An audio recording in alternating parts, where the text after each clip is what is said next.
오늘도 참 좋은 날입니다. 본문 말씀은 잠언 11장 1절에서 15절이고요. 제목은 하나님을 기쁘시게 공동체를 즐겁게입니다. 솔로몬의 잠언은 떨어져 있는 지혜들을 묶어 놓은 것이기 때문에 전체를 일괄적으로 요약하기가 쉽지 않습니다. 그래서 한 절 한 절 보면서 내용을 정리해 보도록 하겠습니다. 1절을 읽겠습니다. 속이는 저울은 여호와께서 미워하시나 공평한 추는 그가 기뻐하시느니라. 저울은 공동체가 수립한 기준이며 상호 신뢰를 유지하는 척도입니다. 공정한 거래는 공정한 저울에 의해 입증되는 것입니다. 그런데 저울을 속이는 행위가 시대마다 사회마다 있어 왔습니다. 왜 저울을 속입니까? 자기의 이익을 도모하기 위함인 것입니다. 이런 말이 있습니다. 진리의 가장 큰 적은 상인 근성이다. 이것은 상업 활동을 하는 사람들이 문제라는 말이 아닙니다. 상인 근성이라는 것이 뭡니까? 이익을 남기려는 것입니다. 상인 근성은 무엇이든 이익의 관점에서 바라봅니다.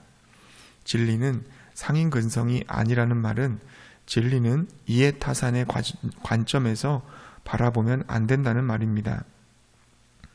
예수님의 십자가를 생각해 보십시오. 이해타산으로 보면 십자가는 어리석은 것입니다. 십자가는 자기 이익이 아니라 자기 희생이기 때문입니다.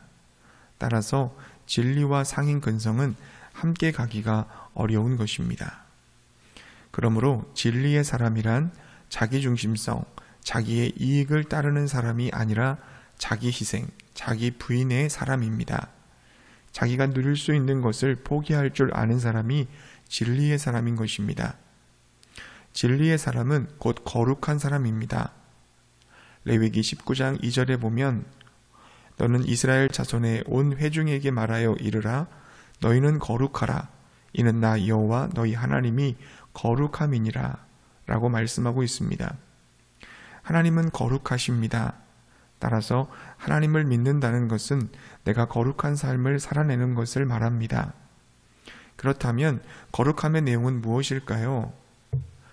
레위기 19장을 읽어보시면 부모 경외, 안식일 준수, 우상 숭배 금지, 재물의 바른 봉헌이 나옵니다.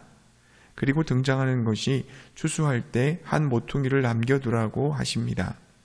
고아, 과부, 나그네의 몫으로 남겨두라는 것입니다. 또 레위기 19장 말미에 가면 공평한 저울과 공평한 추, 공평한 에바와 공평한 흰을 사용하라고 합니다. 이것이 거룩함입니다.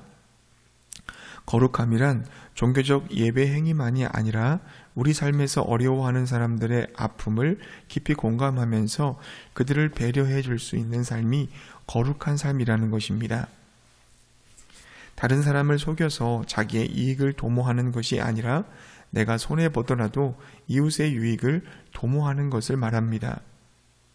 거룩함이 예배와 관련된 것만이라고 생각하지 마십시오. 우리의 삶이 동반되지 않으면 거룩하다고 말할 수 없음을 기억하시기 바랍니다. 여러분, 우리가 말로 공의와 사랑을 말하는 것만큼 우리의 삶에서도 공의와 사랑을 드러낼 수 있기를 바랍니다. 거룩하신 하나님을 거룩한 삶으로 드러낼 수 있는 우리가 되기를 축복합니다. 2절을 읽겠습니다. 교만이 오면 욕도 오거니와 겸손한 자에게는 지혜가 있느니라. 교만이 뭡니까? 교만은 자기의 한계를 지키지 않는 마음입니다. 인간의 죄를 7가지로 말하는 경우도 있고 크게 3가지로 말하는 경우도 있습니다. 3가지로 볼 때 그것은 교만, 불신앙, 끝없는 욕망입니다. 불신앙은 하나님을 믿지 않는 것이고 교만은 자신의 한계를 지키지 않는 것입니다. 뱀이 아담과 하와를 유혹한 것처럼 내가 하나님이 될 수 있다고 생각하는 것, 한계를 지키지 않고 자기를 부풀리는 것이 교만입니다. 끝없는 욕망이 왜 죄입니까? 욕망은 자기중심적입니다. 적당한 욕망은 생의 활력이 되기도 하지만 끝없는 욕망에 사로잡히게 되면 이웃을 위한 내 안의 공간이 없어지게 됩니다. 그 결과 이웃을 향해 폭력이 행사되게 되는 겁니다. 다른 사람이 누려야 할 것을 내가 갈취해 감으로 인해 그가 빈곤해지고 삶이 나빠진다면 그것이 바로 폭력인 것입니다.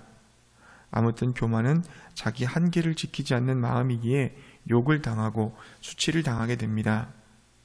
그러나 겸손한 자에게는 지혜가 있습니다. 겸손은 말 그대로 몸을 낮추는 것, 공손한 것, 삼갈 줄 아는 것입니다. 겸손은 항상 이웃을 존중하는 태도와 관련됩니다. 성경에서 겸손이란 하나님 안에서 자신을 보는 것을 말합니다. 그러므로 겸손은 하나님에 대한 경외심에서 비롯됩니다. 하나님 안에서 내가 얼마나 작은가를 깨달을 때 나는 스스로를 낮추게 됩니다. 즉 자기 한계를 넘지 않게 되는 것입니다. 따라서 겸손 그 자체가 지혜입니다. 여호와를 경외하는 것이 지혜의 근본이듯이 겸손이 여호와 경외로부터 오는 것이기에 겸손이 곧 지혜인 것입니다. 사랑하는 성도님들, 교만이라는 악을 버리고 하나님 안에서 자신을 보는 겸손함으로 이웃을 존중히 여기고 아끼는 우리 모두가 되시기 바랍니다. 3절을 봅시다.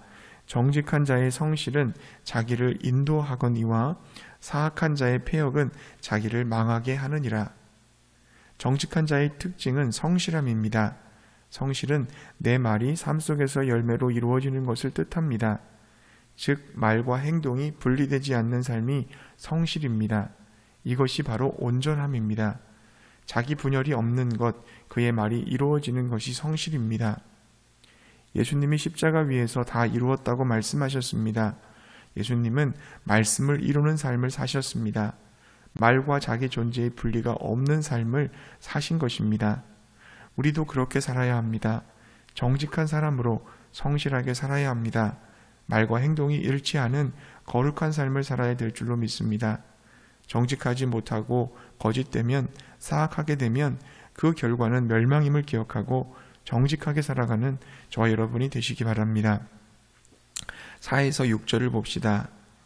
재물은 진노하시는 날에 무익하나 공의는 죽음에서 건지느니라. 완전한 자의 공의는 자기의 길을 곧게 하려니와 악한 자는 자기의 악으로 말미암아 넘어지리라. 정직한 자의 공의는 자기를 건지려니와 사악한 자는 자기의 악에 잡히리라. 하나님이 심판하실 때 우리가 하나님께 나의 재물을 드릴 테니 용서해 달라고 할 수 있을까요? 재물은 하나님 앞에서 무익합니다. 우리가 하나님 앞에 서는 날 하나님은 우리에게 세상에서 얼마나 모았는지를 묻지 않으실 것입니다. 내가 무슨 일을 했고 어떤 업적을 쌓았는지를 묻지 않으실 것입니다. 오히려 하나님은 우리에게 너는 세상에서 어떤 존재였는지를 물으실 것입니다. 내가 하나님 앞에서 어떤 사람이었고 사람들 앞에서 어떤 사람이었는지를 물으실 것입니다. 세상 사람들이 보기에 형편없는 삶을 산 것처럼 보여도 그 사람이 가까이 있는 사람들을 아끼고 사랑했다면 하나님은 그를 착하고 충성된 종이라 하실 것입니다. 그것이 바로 공의, 의로움입니다. 하나님은 성취의 분량이 아니라 질을 보십니다. 내 안의 의로움, 사랑, 하나님과 사람과의 관계를 보십니다. 불의한 재물이 나를 구원하는 것이 아니라 하나님 앞에서의 의로움이 나를 건진다는 것을 기억하시기 바랍니다. 7절부터 11절까지는 악인은 죽음과 함께 소망까지 잃어버린다고 했습니다. 그러나 의인은 환난에서 구원을 받으며 죽음도 그의 소망을 앗아가지 못할 것이라고 말씀합니다. 그런데 이러한 악과 의는 공동체에도 영향을 미친다고 합니다. 악하고 어리석은 사람이 있으면 공동체가 위기를 겪지만 정의롭고 지혜로운 사람이 있으면 공동체가 이로움을 받아 누릴 수 있게 됩니다. 인간이라는 글자에는 사이간자가 들어가 있습니다. 인간을 사람과 사람 사이라고 할 수 있습니다. 한자로 사람 인자도 서로 기대고 있는 모습을 형상화하지 않았습니까? 우리가 의인이라고 부르는 것은 곧 관계를 잘 맺는 사람을 의미합니다. 의인은 혼자 복을 누리지 않습니다. 그 복을 나눕니다. 그래서 의인이 잘 되면 주위 사람도 복을 받게 됩니다. 악한 자, 자기만 아는 사람, 끝없는 욕망에 사로잡힌 사람은 어떤 것을 독점적으로 누리려 합니다. 그래서 사람들이 그를 미워합니다. 그래서 그런 사람이 망하면 성읍의 사람들이 기뻐한다는 것입니다. 우리 의로운 사람이 되십시다. 그리하여 나로 하여금 이웃과 공동체를 살리는 하나님의 도구로 쓰임 받으시기 바랍니다. 하나님 앞에서 거룩한 삶으로 진리의 사람으로 사십시다. 그것은 곧 이웃을 향한 의로움으로 나타나게 될 것입니다. 이웃을 아끼고 사랑하여 공동체를 살리고 세우는 사람이 되시기를 주의 이름으로 축복합니다.